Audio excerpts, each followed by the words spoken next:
Bem, senhoras e senhores, teremos agora o primeiro painel do dia, que vai debater Política Nacional de Segurança da Informação.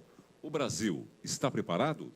Bem, e eu peço licença para lembrar que nós estamos transmitindo ao vivo pela TV Decija, pelos canais do YouTube e Facebook. E todos podem participar formulando perguntas aos nossos debatedores pelo telefone do WhatsApp, que é o 999 13 43 74. E para mediar esse painel, eu convido ao palco a jornalista Graça Sermude. Por favor, vamos receber com uma salva de palmas. Obrigado. E para compor o painel, nós convidamos o Legal Security Information Officer da Ambev, Paulo Iocchio. Muito bem-vindo, Paulo. Convidamos também o Information Security Officer da Begrob do Brasil, Igor Gutierrez. Também participará do debate o diretor do Departamento de Segurança da Informação e Comunicações do Gabinete de Segurança Institucional da Presidência da República, Coronel Arthur Sabá. Mais uma vez, bem-vindo, Coronel. Convidamos o Digital Law Program Coordinator no INSPER, Renato Opsi Blum.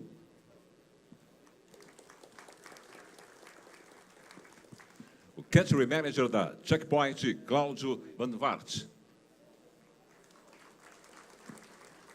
Bem-vindo, Renato. Eu vou bem, e você? Prazer em revê-lo. Bem-vindo, Cláudio. Convidamos o coordenador do Laboratório de Análises de Crimes Eletrônicos da Polícia Civil, Marcos Tupinambá. Muito bem-vindo. E agora é com você. Por favor, Graça. Obrigada. Bom, em primeiro lugar, agradecer a presença dos painelistas aqui, já agradecer ao coronel Arthur Sabá pelo tempo de trazer e nos atualizar em relação à política. E agora é aquela hora importante, né, onde tudo aquilo que você gostaria de saber sobre a política e ainda não teve a oportunidade de perguntar, então vocês terão agora. Tanto vocês que participam conosco e podem fazer perguntas via WhatsApp, aqui na plateia presencial, quanto aqueles que nos assistem pela internet, que também podem enviar perguntas pela TV Decija, no YouTube e no Facebook. Bem, acredito que a maioria de vocês assistiu. Quem assistiu à apresentação do coronel Arthur Sabá no início, onde ele fez a explanação sobre a maioria, né? Como ele disse, inclusive, na apresentação, se nós fôssemos falar sobre todos os detalhes da política, teríamos que ter um security leader só para isso. Então, a gente vai, na verdade, resumir, e eu vou desafiar o coronel Arthur agora, em poucos minutos, destacar quais seriam, na opinião dele, os pontos mais importantes a serem debatidos aqui no nosso painel. Por favor, coronel, quais os pontos aí que você acredita que realmente a gente precisa discutir, debater e deixar e esclarecer? Obrigado, Graça. Bem, eu acredito que a política ela dá um grande norte. Ela dá um alinhamento macropolítico no nível, ela é um instrumento macropolítico, ela dá um alinhamento estratégico para todas as iniciativas nacionais no campo da segurança da informação, segurança cibernética e proteção de dados. Esse é um ponto. O outro é que ela cria a Agência Nacional de Segurança da Informação. A Agência Nacional é uma agência eminentemente de agentes, não é uma agência reguladora, como é a Anatel, a ANAC, a ANEEL. Ela é uma agência de agentes, ou seja, é uma agência executora. Ela estabelece requisitos mínimos de segurança da informação a nível nacional, e aí é que ela impacta todos. E eu acredito que ela permite a participação de todos os setores da sociedade. Acredito que, em suma, seria isso. Obrigada. Renato, você que acompanha todos esses movimentos, inclusive internacionalmente. Nós hoje, né, conforme foi apresentado pelo coronel Arthur, estamos trabalhando nesse modelo da política, né? Inclusive, acredito que até, não diria atrasados, diria que cada um tem seu momento, né? Mas, enfim, mais do que, né, é o momento de ter no Brasil esse modelo, né? E, inclusive, eu, como jornalista, posso fazer essa provocação, acho que até uma cobrança internacional de que o Brasil tenha essa política definida. O que você tem visto aí? O que você pode nos atualizar em relação a esse modelo de política aí pelo mundo, Europa, Estados Unidos e outras comunidades? Como é que você tem visto isso? Bom dia, Graça. Bom dia a todos. Eu acho que sempre quando o assunto que vem à tona envolve política, automaticamente a gente tem que trazer aquela pergunta: o que é obrigatório? O que eu tenho que fazer? E dentro da colocação da Graça, do ponto de vista internacional, esse hoje é um grande desafio. Nós temos hoje como referência, sem dúvida nenhuma, como referência a União Europeia. Eu estava puxando aqui, quando a gente fala em rede, segurança nas redes e da informação, a gente tem uma diretiva de 6 de julho de 2016, que envolve especificamente, medidas destinadas a garantir um elevado nível comum de segurança das redes e da informação em toda a União Europeia. Então, exemplo da política que foi colocada aqui de forma antecedente, nós temos, desde 2016, já a implementação técnica através dessa diretiva. Temos também o Regulamento 526 de 2013, dentro do âmbito da União Europeia. Nos Estados Unidos, Graça, nós temos essas políticas, normas, regulações, independentes, Estado a Estado. Os Estados Unidos, eles não têm, normalmente não têm uma norma federal que consiga trazer parâmetros mínimos, a não ser na esfera pública. E na esfera pública sempre vai ter.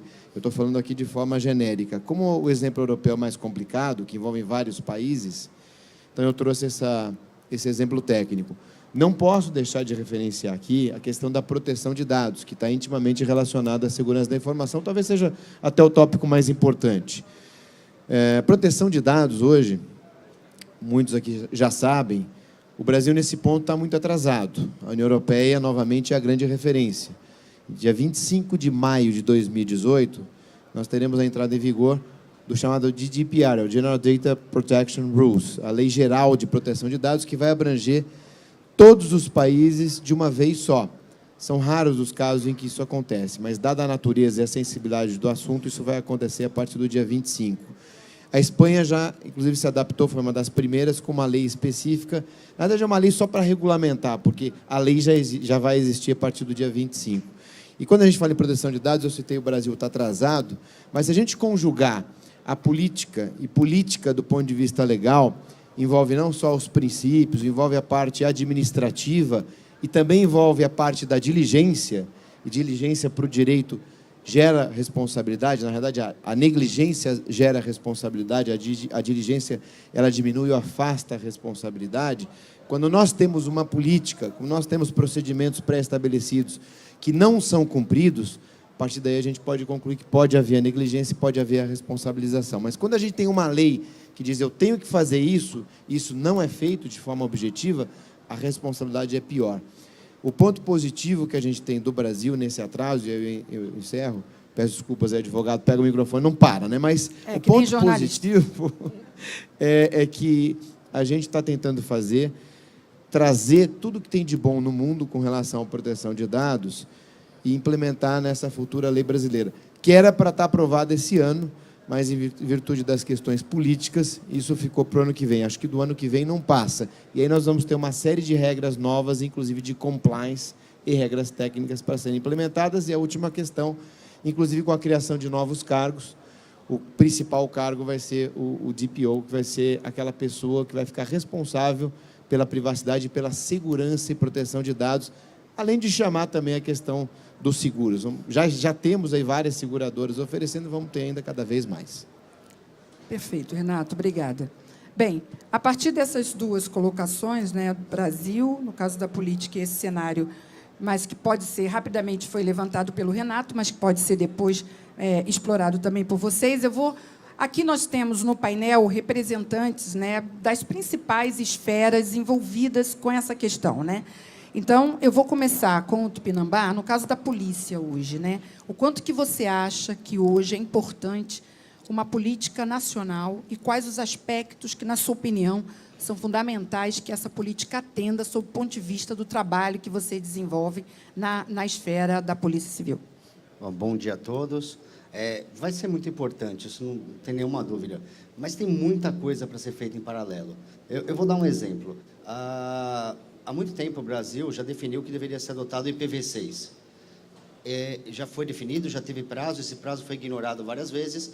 Hoje, as empresas de telecomunicação que fornecem as conexões, elas estão usando uma técnica que, tecnicamente, chama Carrier Grade NAT, né, CGNAT, e isso daí, simplesmente, ao invés de ele me dar uma identificação, ele me dá 40. Então, assim, tem muita coisa a fazer. A política, eu acho que ela é vital, mas cumprir o que já foi acordado previamente. Você pega empresas, por exemplo, que são já obrigadas a notificar eventos de segurança, no caso de quem negocia na Bolsa de Valores, no caso de empresas que lidam com dados sigilosos de pacientes, por exemplo, hospitais e tudo mais. Só que, infelizmente, as partes acabam descobrindo, e aí, quer dizer, a empresa não notificou. Então, veja bem, a minha posição é que realmente tudo vai impactar positivamente, não tenha dúvida, né? Esse resultado será inevitável de ter algo bom, mas o importante é ter algo que faça com que realmente seja cumprida. Porque, no caso do IPv6, para mim, que é o mais grave, hoje nós temos, não impossibilidade de forma alguma, um pouco mais de dificuldade, um pouco mais de demora. Por quê? Porque não foi cumprido o que foi estabelecido em 2010, estamos em 2017. Então, que essa política nasça com possibilidade de cumprimento e com coerção. Ou seja, não cumpriu, vai responder por isso. Isso é um grande diferencial, na minha opinião, e isso vai trazer resultado para a população toda. Perfeito. Anotei aqui os principais aspectos que você colocou. A ideia nessa primeira rodada é que cada um, como o Tupinambá acabou de fazer a colocação dele, do seu ponto de vista ou do seu âmbito, destaque quais são os aspectos mais importantes. Eu gostaria de passar agora a palavra para dois representantes, acho que acredito da maioria de vocês, que foram selecionados aqui para estar conosco nesse painel. Igor, representando a indústria, né, e os segmentos do mercado corporativo, qual é, no seu ponto de vista, né, o principal aspecto que vocês, do ponto de vista de CSOs, CISOs, enfim, que atuam com segurança no dia a dia, esperam em relação a essa política? Bom dia a todos. Antes de mais nada, a questão de primeiro absorver o que está por vir. Eu vejo um ponto positivo dentro desse atraso que há na política nacional de segurança da informação para a nação brasileira, no aspecto de que nós poderíamos, mais do que nunca agora, desenvolver algo que, de fato, faça diferença para a defesa cibernética e segurança da informação do Brasil. Porque nós já temos muitos modelos de nações vizinhas, inclusive com relações comerciais, do que está dando certo, inclusive do que não fazer para se estabelecer regras e princípios para leis nacionais aqui do nosso país. O grande aspecto crítico dentro de tudo isso que eu enxergo é que a política, é uma sutileza no que eu vou falar, ela não deve ser política. Porque quando começa a se envolver os interesses do Estado e da nação, todos, independente de partido, estão preocupados com um único objetivo. Porém, à medida que essa política ela for se desenvolvendo, for concluída, infelizmente, talvez eu possa estar enganado, espero que esteja, poderá surgir questões políticas de conflito de interesse. Se isso acontecer, infelizmente, será mais um capítulo que nós iremos escrever de uma história cunhada por egos e limitações intelectuais. Isso vai impactar não só a cada civil aqui, mas principalmente as empresas que tentarão aderir a essas políticas. A multinacional alemã, por exemplo, a Grob, nós já estamos no meio do processo do GDPR para se adequar com todas as normas. A gente espera que não surja algo que tenha que mudar a regra do jogo, que lá na frente venha impactar o nosso negócio, Sim. por estarmos contra uma legislação de fora do país. Perfeito. Excelente colocação. Vai, com certeza, estar aqui no nosso debate. Para finalizar, ou até para abrir, né, realmente as questões, no seu ponto de vista e no segmento em que você atua, né, quais os aspectos que você levantaria aí como principais aí nesse debate? Bom dia, pessoal. Na verdade, o ponto positivo que eu encontro na política é realmente você regular aquilo que a gente vem tentando ao longo dos anos, né? Nós lá da organização, a gente já cumpre uma série de políticas, porque como a gente tem ações em Bolsa de Valores de Nova York e Europa, então a gente acaba tendo que seguir as leis da política deles lá da Europa. Então, às vezes, é bem difícil você explicar para o europeu ou para o americano o porquê você não tem uma política aqui e como você, na verdade, regulamenta aquilo que você precisa demonstrar. Então, do meu ponto de vista, a política vem só ajudar as grandes empresas. Lógico que a gente tem que entender também quais são os limites onde a gente vai ter em relação ao conflito de interesse, tanto corporativo e governo. Mas eu imagino que a política ela só tem a ajudar. Ela não tem assim, tem os viés, lógico. A gente não tem uma cultura muito adequada para estar se utilizando de uma política às vezes tão restritiva, porque você explicar para uma pessoa que talvez enviar um e-mail corporativo com uma informação confidencial para a casa dela não é uma coisa tão trivial, que é uma informação protegida, é difícil, porque está no dia a dia dela de fazer isso. Sim. Né? Então, eu acho que a tendência para a gente, companhia, sim, ter uma melhora muito boa, a gente vai ter um respaldo legal sob o ponto de vista de segurança da informação. É muito difícil você tipificar algo. Então, o Renato até conhece, a gente já trabalha há anos em relação a isso. Quando você chega de frente ao juiz e você vai explicar um crime cibernético, é muito difícil ainda o pessoal estar entendendo como isso faz, como é a índole da pessoa. A gente sabe que a pessoa vai fazer, mas como é que você vai tipificar isso é complicado. Tá ótimo, Paulo. E agora, para finalizar essa primeira rodada, eu gostaria que o Cláudio Banvart falasse um pouco aí. Você está representando a indústria, né, fornecedora, e a gente, desde que a gente em março começou a acompanhar, algumas questões polêmicas até surgiram em relação à questão de como vai ser o impacto dessa política, né, na indústria que atua hoje no Brasil, porque é uma indústria global, né, como fornecedora de soluções de hardware e software. Então, na sua opinião, Banvart, como é que você está? Como é que está a tua expectativa? O que você acha que são pontos importantes que precisam ficar esclarecidos sob o ponto de vista da indústria? Tá, bom dia a todos. Esse é um assunto para o fabricante, né, principalmente para quem provê soluções de segurança, bem importante, porque isso direciona os nossos investimentos. Então, assim, nós somos uma empresa multinacional, né? Nós somos uma empresa israelense. Acho que todos sabem que Israel é um dos principais polos de tecnologia do mundo, inclusive de segurança. É um país que realmente é extremamente preocupado com a segurança devido a todos os históricos, né, de Israel. E essa preocupação passa através das políticas locais e políticas globais de segurança. Tá? Nós estamos muito alinhados às políticas que são desenvolvidas hoje, principalmente na Europa, tá? Para que os nossos desenvolvimentos das soluções sejam alinhados e tragam para os clientes as ferramentas necessárias para se aplicar a política desenvolvida. Quando a gente traz para o âmbito nacional, essa falta ainda de uma política estabelecida ainda faz com que as empresas não saibam direito que caminho seguir em relação à segurança. E aí cada empresa cria sua própria política e tenta seguir aquilo que é mais importante para o risco daquela empresa.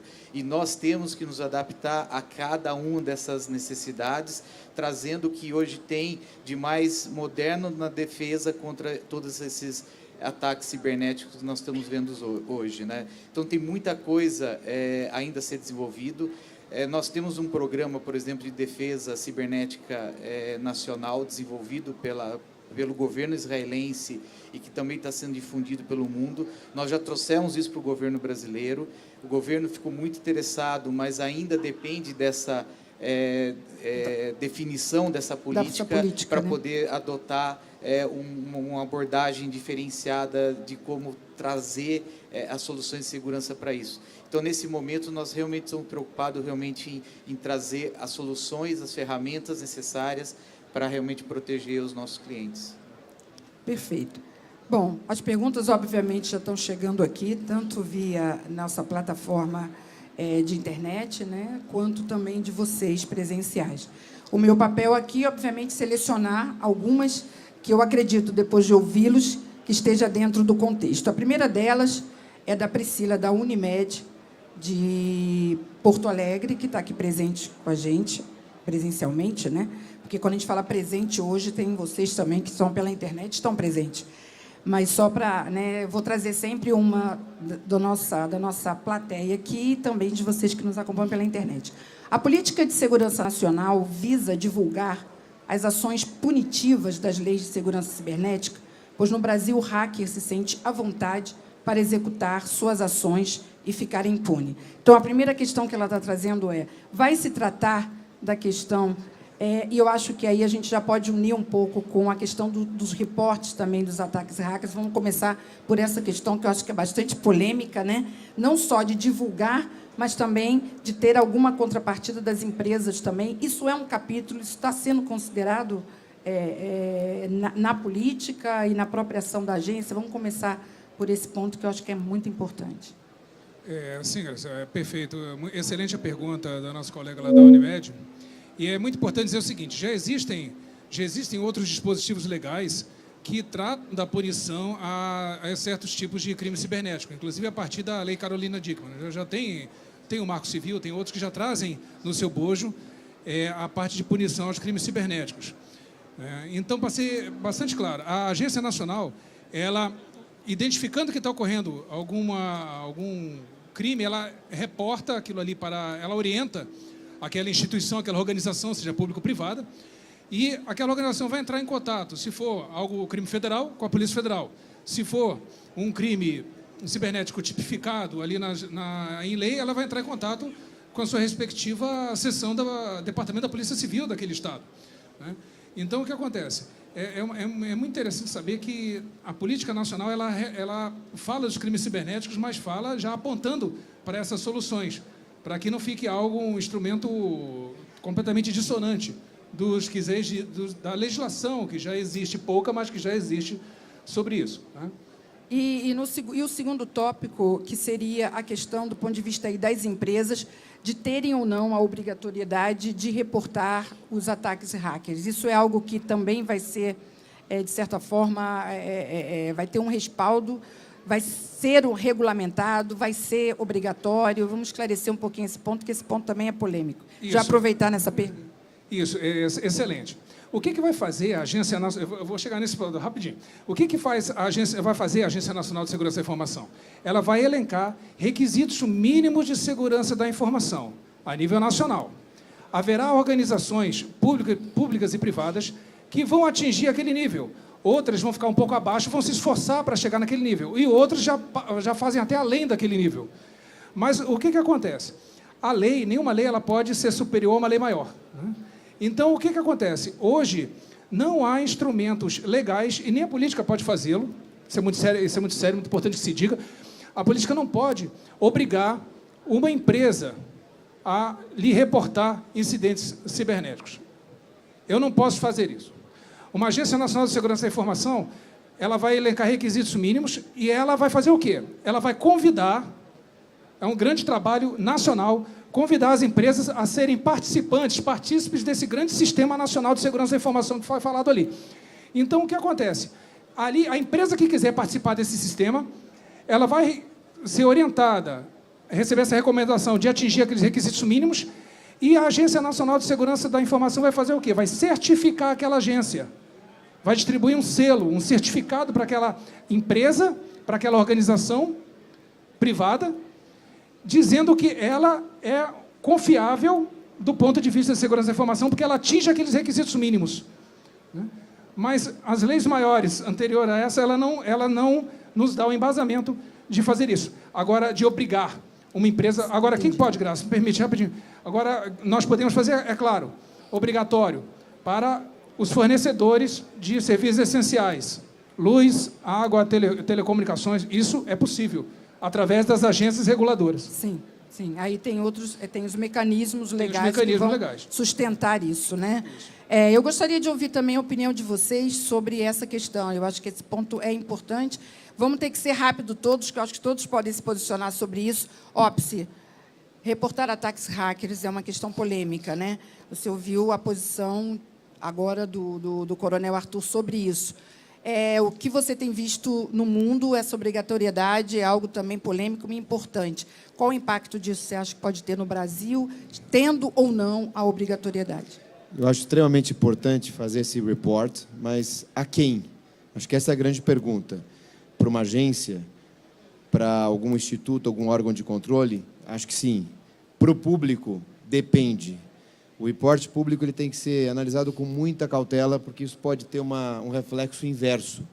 Quando eu vou a público e digo, olha, eu tive uma vulnerabilidade, eu tive uma exposição de dados pessoais, isso pode chamar mais atenção e provocar mais danos do que benefícios. Agora, para um órgão regulador ou controlador, eu acho que é positivo.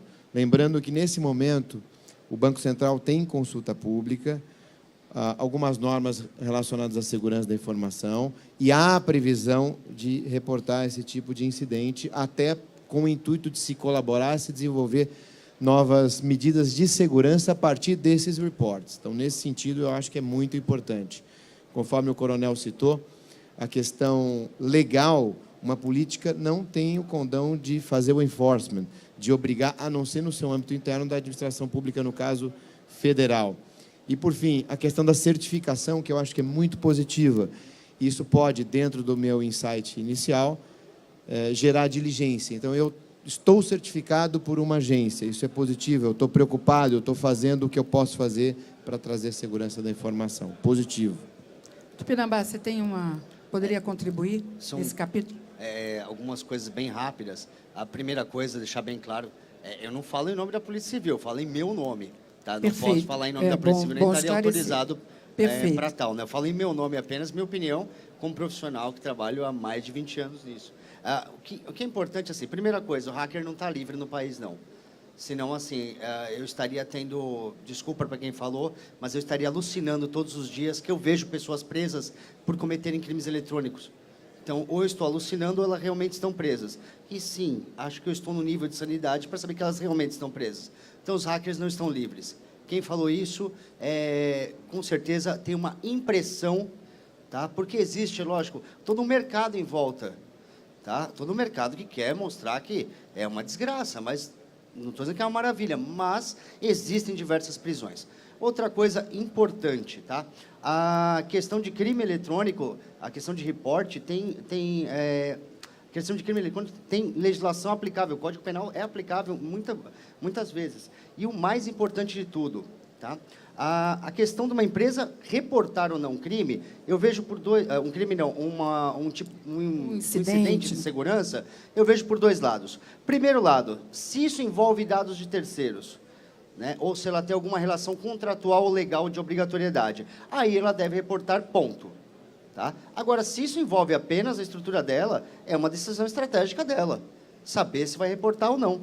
Ela vai dizer se sim ou se não. Se o vazamento foi interno, não compromete a informação de ninguém, é um problema dela. Agora, se ela realmente estiver lidando com dados de terceiros, tal, isso já existe previsão. E sim, acho que a política vai reforçar, todo esse sistema será mais um pilar importante nesse sistema de proteção existente.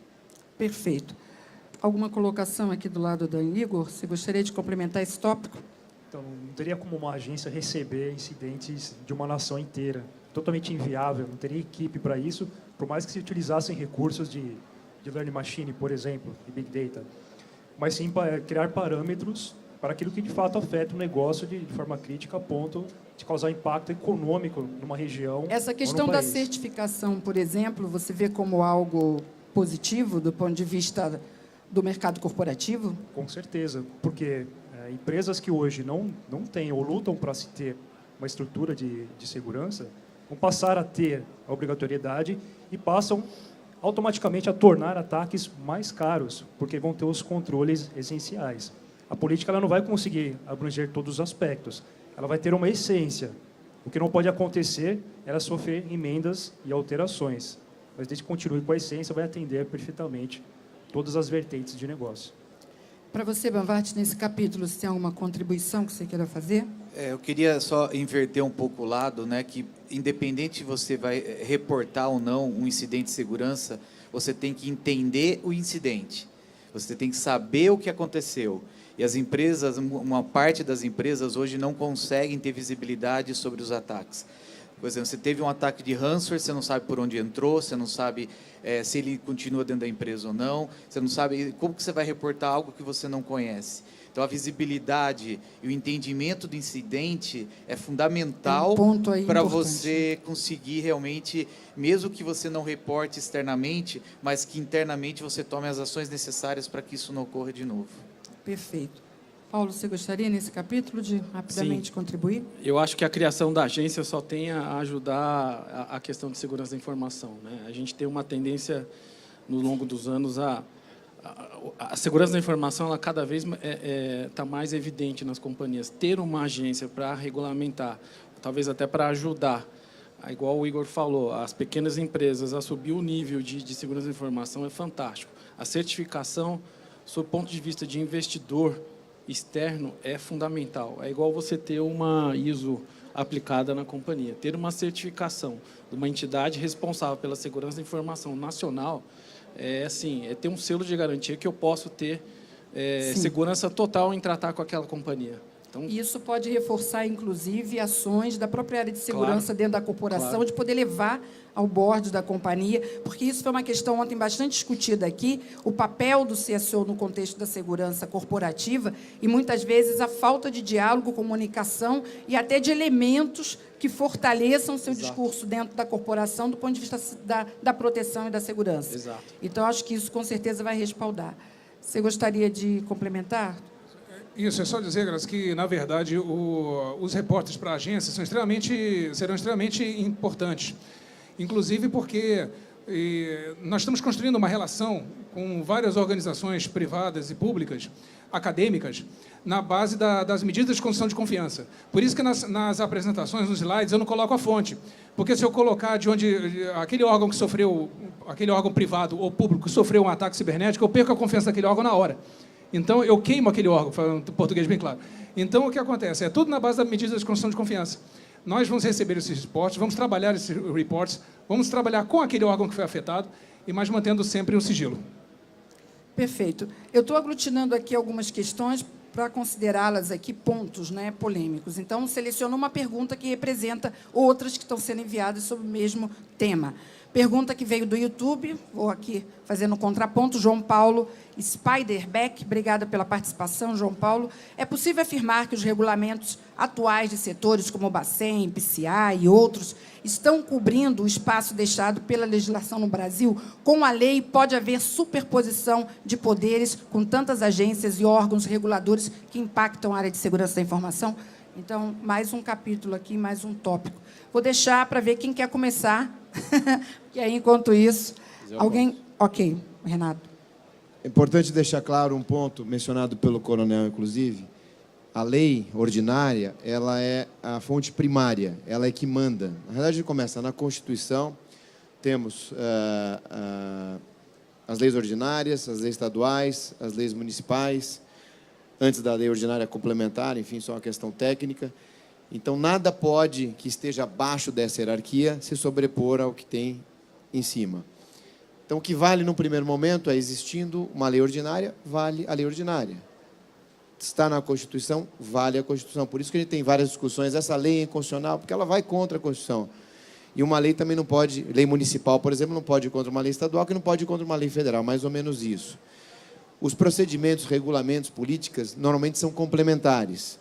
Se existir alguma disposição em alguns desses regulamentos ou políticas que, novamente, contrariem a normatização regulamentar federal, legislativa, isso é automaticamente nulo. Isso não vai ter validade, não vai ter eficácia. Se alguém aplicar aquilo e insistir naquilo, um juiz vai declarar que aquilo é inválido, acabou, está resolvido. É assim que funciona a estrutura jurídica. Mas, do ponto de vista técnico, o que eu tenho visto é uma complementação. Normalmente, essas políticas e regulamentos trazem questões técnicas que não constam e nem devem constar de leis gerais, leis ordinárias. Quem pode? Excelente a palavra do doutor. O que acontece é que a política, inclusive, ela respeita a independência entre os poderes e o pacto federativo.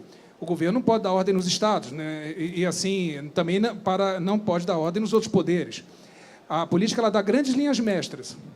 É uma linha um pouco tênue, mas ela acaba ficando juridicamente clara com o tempo, mas a gente respeita isso, né? E ela dá grandes linhas mestras para o Brasil poder caminhar juntos.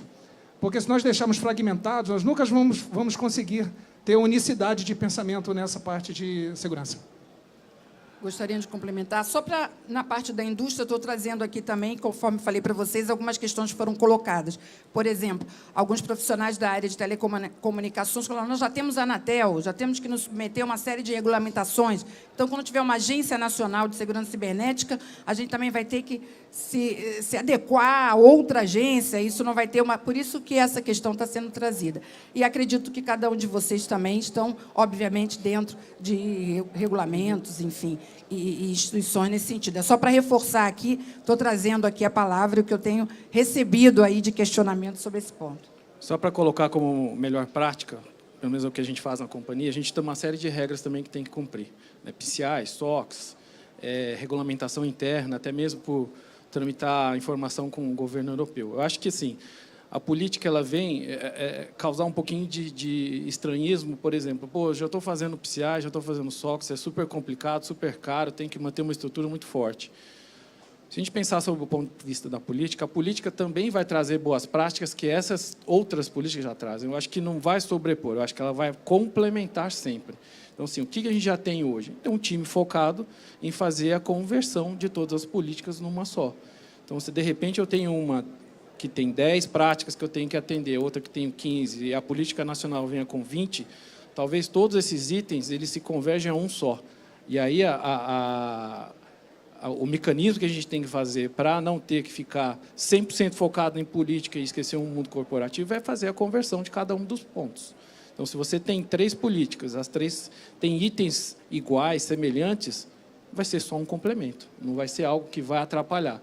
Lógico, de novo, vai aumentar a exposição da área de segurança, porque agora, ao invés de cumprir 2 mecanismos de política, eu vou ter uma política nacional para cumprir. Então, de novo, eu vou ter uma visibilidade muito grande da área. Então, é a oportunidade de todo mundo que está querendo ir para a área de segurança da informação ou tenta fazer segurança da informação sem muito respaldo, agora é a hora.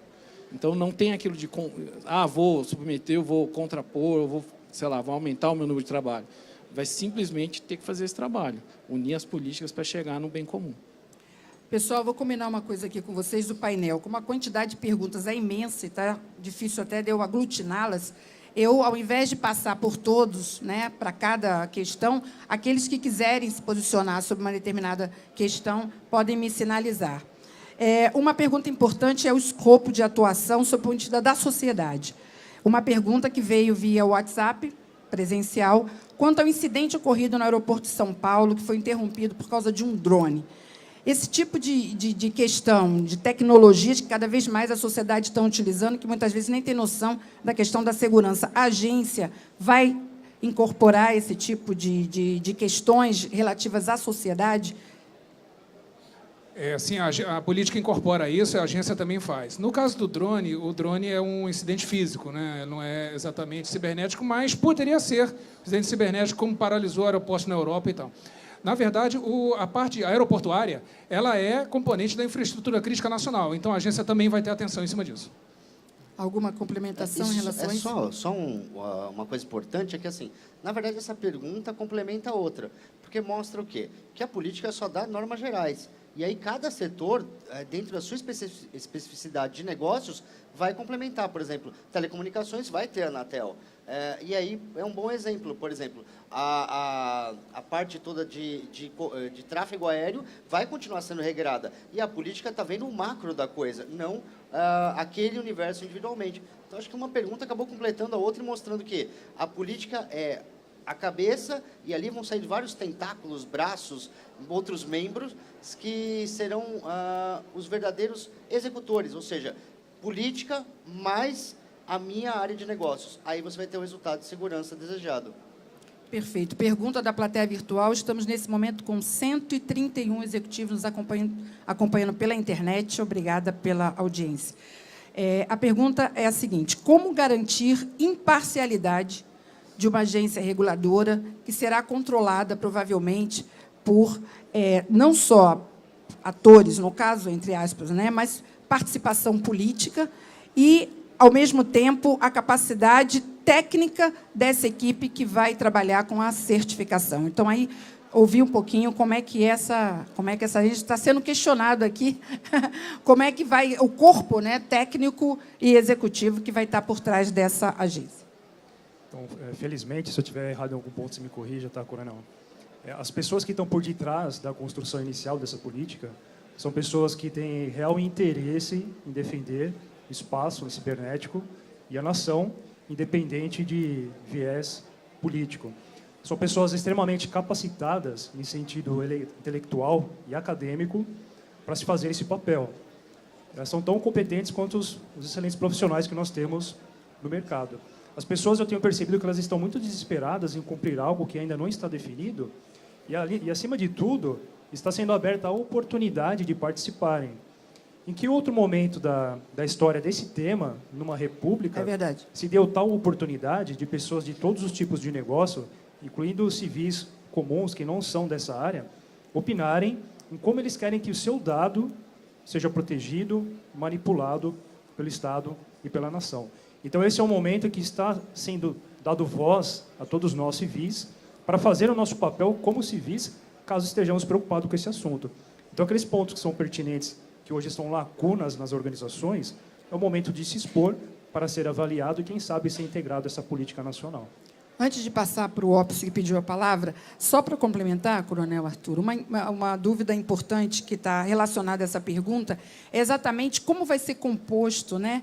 Como vai ser composta essa equipe e qual o canal de participação que existe, acho importante dizer isso, para tantos especialistas, como o senhor colocou na sua apresentação. Hoje, no Brasil, não faltam especialistas que podem contribuir também.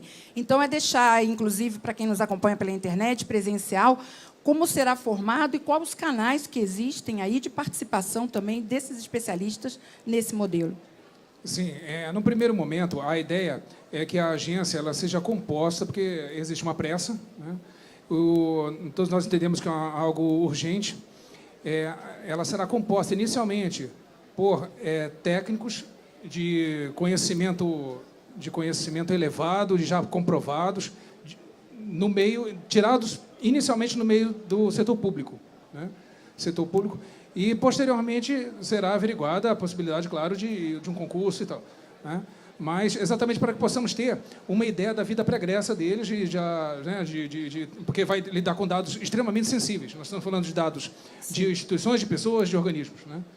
Então, a ideia era essa.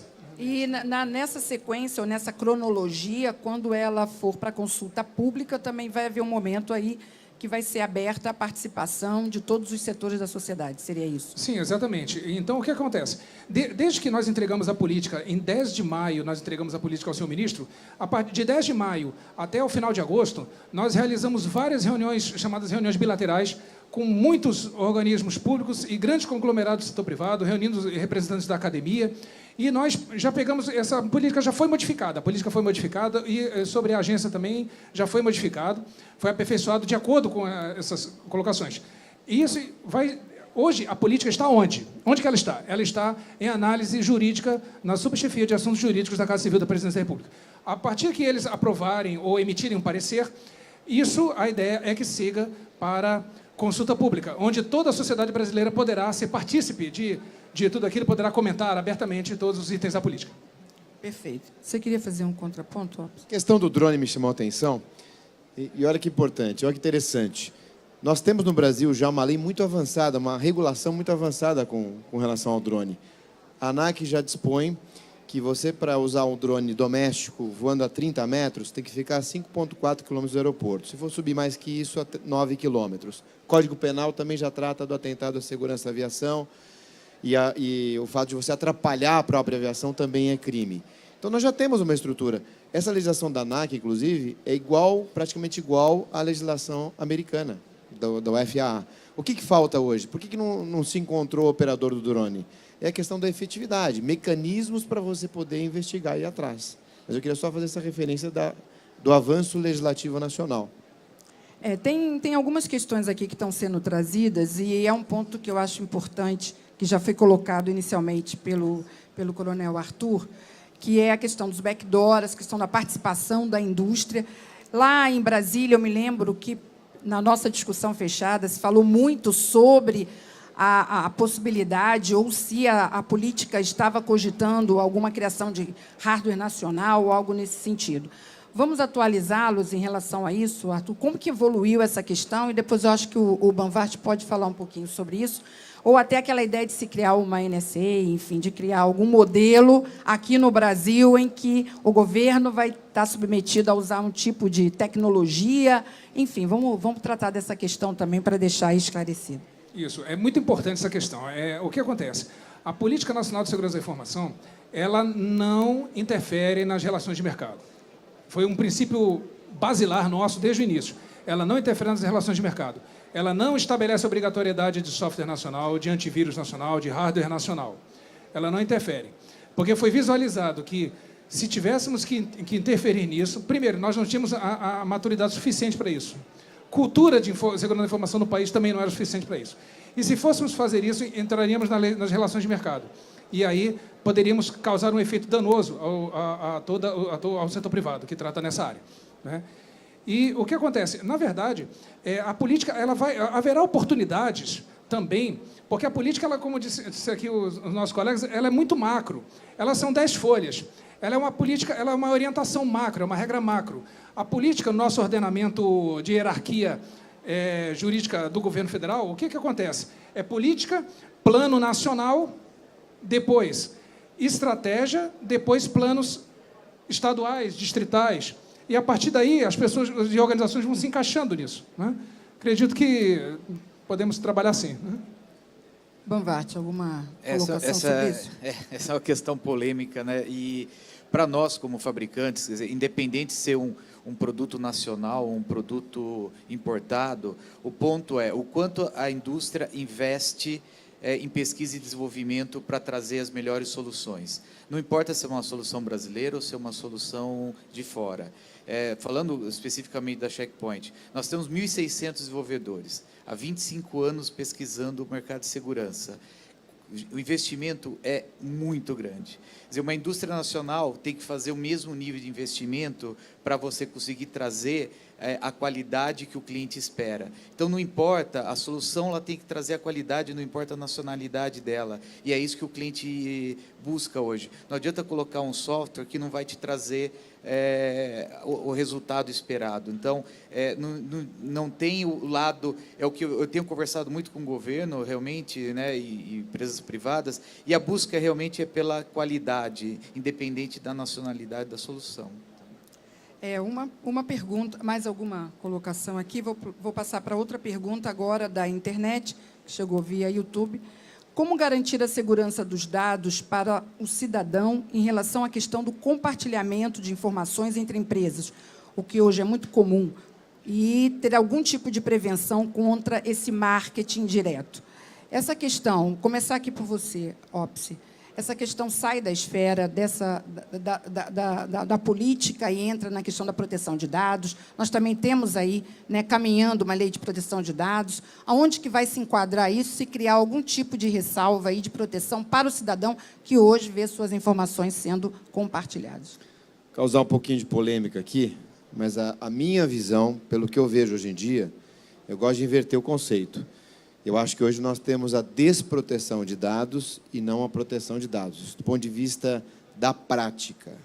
É mais fácil gerenciar um incidente com essa cabeça de que está tudo mais vulnerável do que achar que está tudo mais fechado ou protegido. Queria fazer esse insight.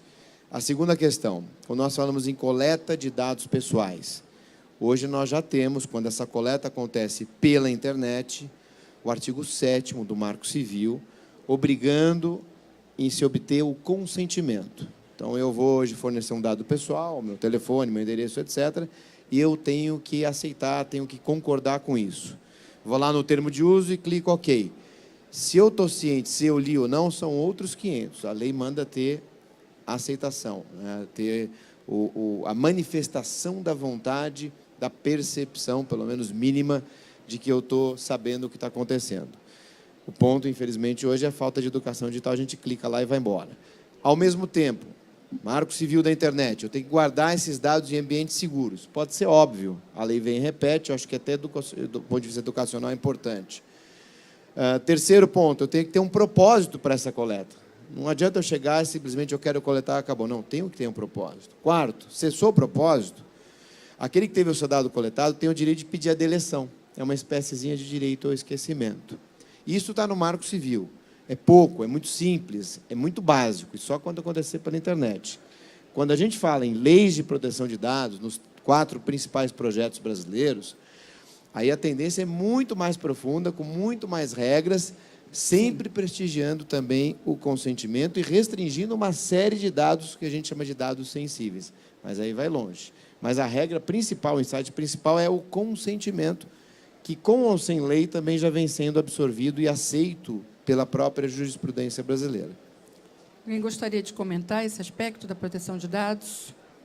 Vamos passar por esse capítulo. Deixa eu só fazer um último complemento. Vazamento, eu comecei falando desproteção. Se o dado vazou e eu guardei, e eu tinha obrigação de manter em sigilo, que é a regra, se eu causei algum prejuízo para aqueles que tiveram seus dados vazados, eu seria responsável por isso. Ponto. Responsável por quê? Criminalmente? Não necessariamente. Civilmente? Possivelmente. Tem uma pergunta aqui também, específica, essa veio da plateia. Eu acredito que o Tupinambá possa contribuir com essa resposta. A pergunta é do Bruno, da Cicobi. Quando um cliente financeiro sofre uma fraude cibernética e reporta esse caso para a polícia, qual o tipo de tratativa que a polícia tem dado para esses casos? É possível que essa investigação ocorra, independente de haver uma pressão da instituição financeira em relação a isso? Quer dizer, independentemente disso, se o cliente se sentir lesado, isso vai ser investigado e vai ser levado adiante, independente de uma pressão do banco, da instituição? É importante deixar claro que o poder público não pode estar sujeito a nenhuma pressão. Então, se há algum tipo de pressão, já tem alguma coisa errada. Tá? O nome disso, legal, de pressão, chama-se favorecimento pessoal, que é crime. Se o cara entrar no lugar que eu trabalho e vier fazer algum tipo de pressão, ele não sairá feliz. Então, a primeira coisa é isso. Sim, todo caso deve ser investigado. Do furto de uma agulha ao roubo de milhões. Tá? Todo caso tem que ser investigado igual. Esse é um princípio constitucional. Tá? Isso é importante. A instituição financeira não deve pressionar, ela deve fornecer elementos quando consultado. Nosso maior problema é que quando nós consultamos uma vítima, às vezes, e falamos, precisamos disso, disso, disso, perde-se muitas vezes o interesse de seguir, porque, não, isso é estratégico, mas eu preciso para a investigação. Então, ao invés de pressionar, o que eu sugiro é colaborar. Colaborar é uma visão diferente de pressionar. Pressionar, eu busco um objetivo conforme meu posicionamento. Quando eu escolho colaborar, eu escolho trabalharmos juntos, que é mais ou menos como o coronel estava falando da política. A política foi desenvolvida num modo colaborativo.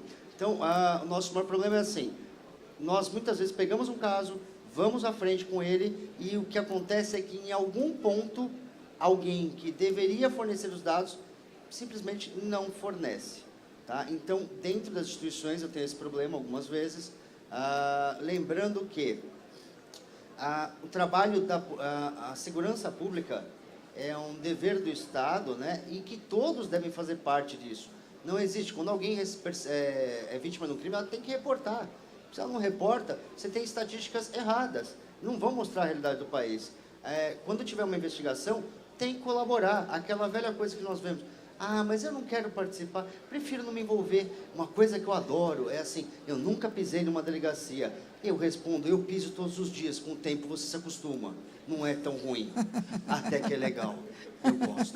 Então, isso é importante, então colaborar, trabalhar junto. E desculpa quem fez a pergunta, eu sei que a pressão não foi nesse sentido, mas eu gosto de deixar bem claro. Claro, com certeza, tem que esclarecer. Um Estado adequado, quando todos forem tratados iguais e todos entenderem que eles não estão ali eles fazem parte de um sistema, todos nós. Então, tragam elementos para que possa ser investigado. Colaborem.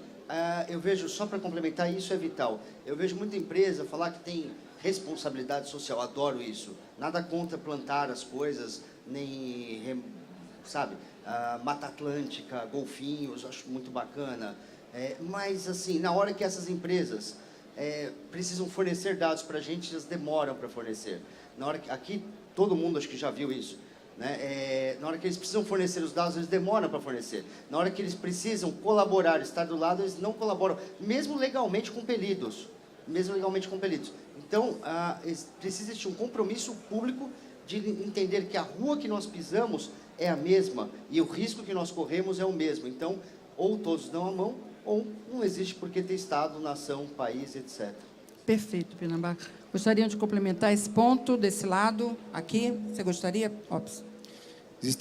A pergunta foi se todos os crimes podem ser investigados automaticamente, independentemente da vontade da vítima. A regra é sim, mas existem algumas exceções. Por exemplo, calúnia, injúria, difamação, concorrência desleal e a lei Carolina Dickmann. Os crimes de invasão dependem da representação da vítima. Se a vítima não for na polícia e dizer eu quero que isso seja investigado, aquilo não vai ser investigado, a invasão não vai ser investigada. Perfeito. Mais uma pergunta aqui da nossa plateia. Na verdade, agora eu vou trazer uma do YouTube, que eu acho que é mais importante, dentro do contexto, voltar para a questão da política nacional. Como uma futura agência de segurança atuaria, além da legislação, mas também na melhoria da infraestrutura de TI das organizações para suportar essa legislação como a parte de investigação. Quer dizer, na verdade, saber até que ponto, né, você acredita que... A gente já falou um pouco disso sobre certificado, mas a que ponto pode ir além disso para realmente fortalecer. E só para contextualizar, ontem nós falamos bastante sobre isso. As empresas ainda se sentem, na maioria das vezes, tanto a área de segurança quanto a de TI, sem um respaldo, muitas vezes legal, até para poder levar essas questões para o board principal da companhia. Então, eu acho que o sentido é mais ou menos nessa linha. Arthur. Isso. O que acontece? Quando, na medida em que a agência ela estabelece requisitos mínimos de segurança da informação e ela emite esses certificados, ela vai fazer uma visita, não é só uma emissão de selo, ela faz uma visita, vamos dizer assim, uma visita de orientação técnica, não vou chamar de auditoria porque não é. É uma visita com a aquiescência daquela instituição, daquele órgão do setor privado, daquela empresa.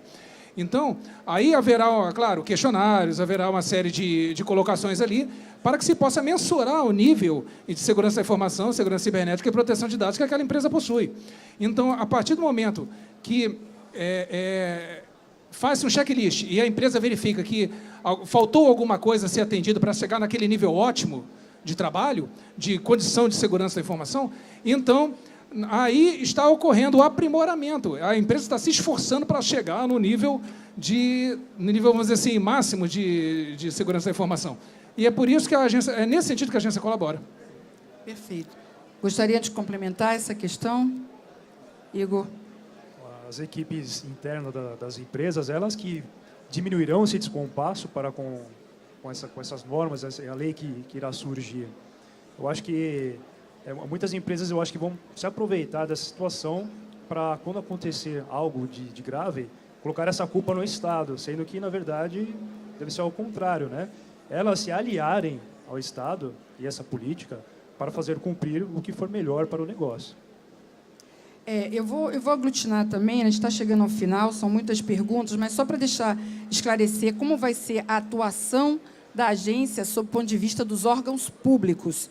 E aí tem várias perguntas sobre isso, mas também que tipo hoje de estrutura o poder público dispõe para apurar fraudes ou ataques e até que ponto, se a lei vai atuar do ponto de vista do setor público um pouco diferente do setor privado, se ela vai ter um poder maior aí de atuar nas prefeituras, enfim, nas secretarias, em todos os órgãos públicos. Só para esclarecer um pouquinho essa questão, porque são várias perguntas relativas a isso. Acredito que muitos profissionais que atuam, né, no setor público estão enviando essas perguntas.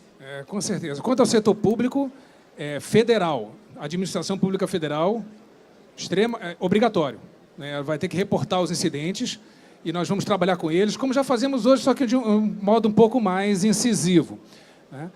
Do ponto de vista dos órgãos públicos estaduais, municipais, a cargo dos seus estados e dos seus municípios.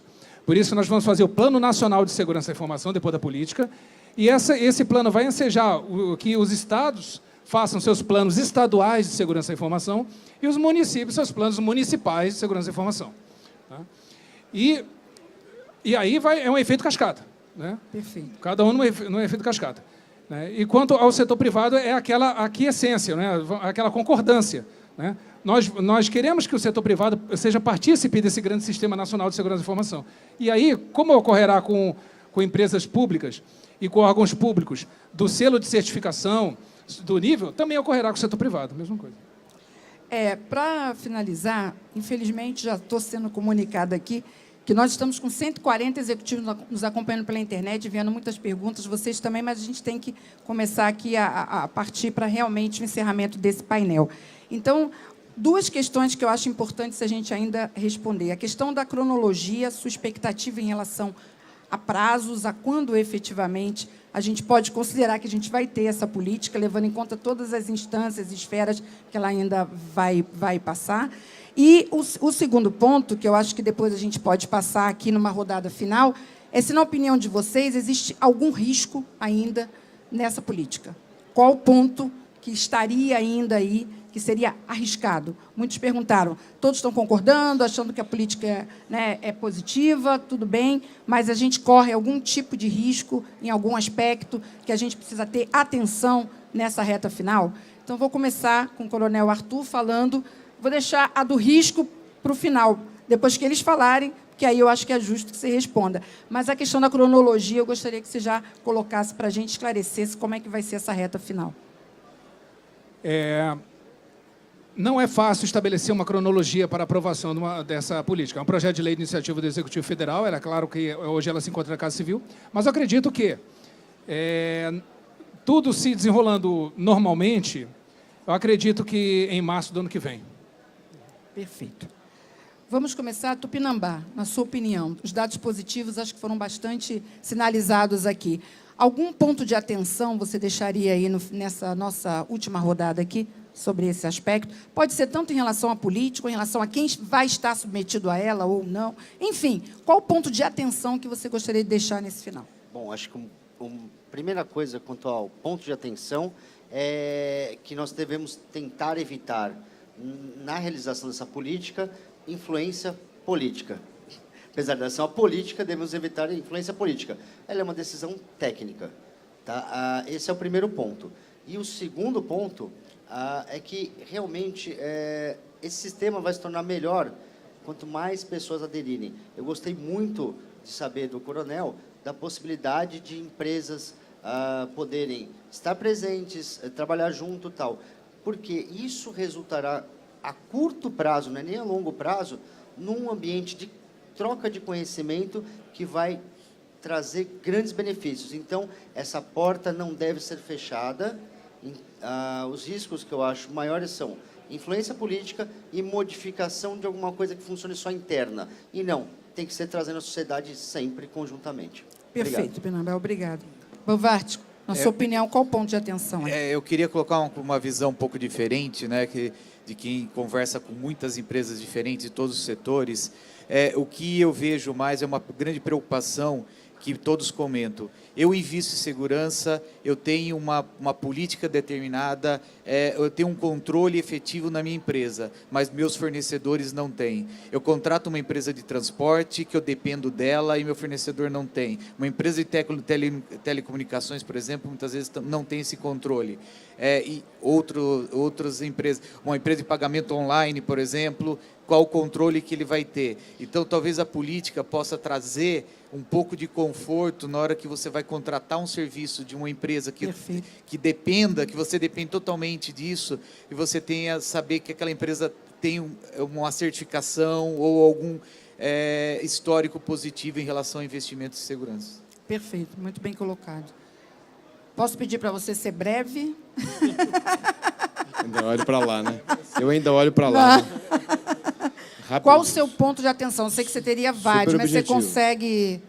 Focar um pouquinho mais em educação digital. Então, em trazer aí as melhores práticas de uma forma bem didática, objetiva, até repetindo algumas coisas básicas, até da própria legislação. Aproveitando, daqui a pouquinho começa a nossa sala, nós vamos ter 7 palestras sobre direito e educação digital.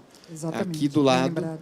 E também quem quiser se aprimorar, tem o curso de Direito Digital do INSPER, não precisa ser advogado, a gente tem 4 cursos, 2 bimestrais e 2 intensivos de uma semana.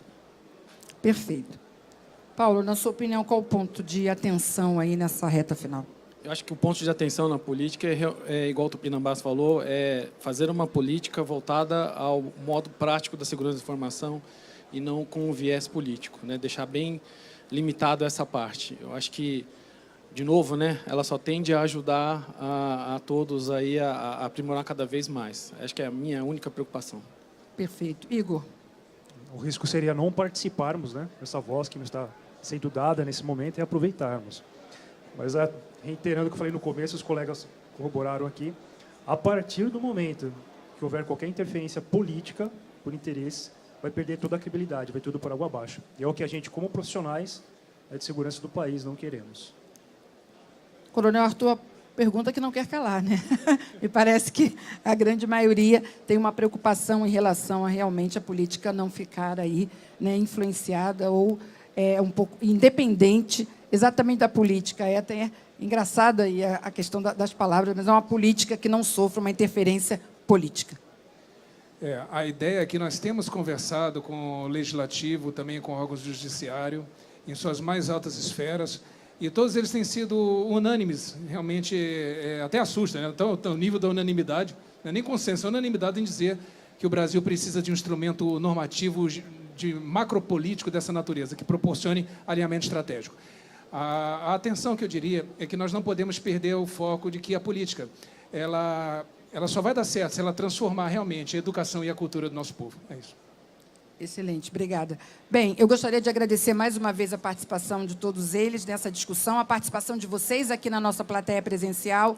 Vocês, fechamos aí com 140 executivos nos acompanhando pela internet. Não desliguem, continuem com o Security Leaders. Teremos aqui transmissão de palestras, teremos depois mais 2 painéis, vamos falar sobre ataques com a plataforma de internet das coisas e também, no final, teremos o painel de encerramento sobre inteligência artificial e a premiação. Conto com a participação de todos vocês. Uma salva de palmas aqui para os participantes do nosso painel, por favor.